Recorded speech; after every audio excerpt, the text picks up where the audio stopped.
And that's all the sport. Clive. Jane, thank you. Jane Dougal there.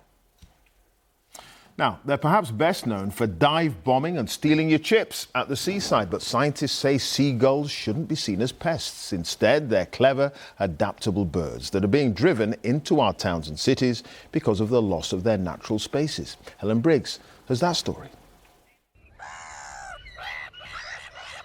Seagulls showing off their flying skills on a winter's day.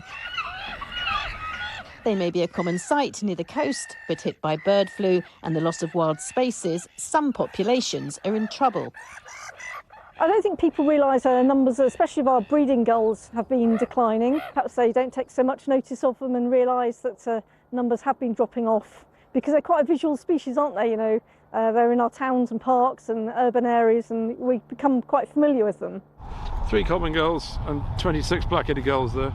In January, hundreds of volunteers took part in the first national survey of winter gulls in 20 years to get a better picture of the 6 main species that spend the winter here. We're looking at sort of tides dropping and the gulls are starting to gather. So we've got a lot of black-headed gulls here, a few common gulls and some herring gulls. And the idea of today's exercise is to count them coming in, to census, look at population change. But not everyone's a fan of seagulls. Some species, such as the herring gull, are notorious for raiding bins and stealing food. And here in Brighton, people have mixed views. People are very unkind and cruel to seagulls. They throw stones at them. Hate them. Why do you hate them?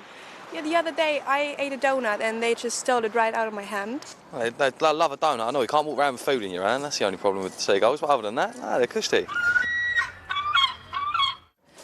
But this scientist says seagulls aren't the problem, it's us. To think of an animal as a pest is a negative mindset. If we think of them as intelligent creatures thriving in an environment that we've forced upon them, then that should give us a more respectful outlook on herring gull behaviour. The data from the survey will be used to draw up new conservation plans for seagulls, with the hope we can learn to live better alongside each other. Helen Briggs, BBC News on the South Coast. And that's it. Now on BBC One, let's join our news teams for all the news where you are. Have a very good night.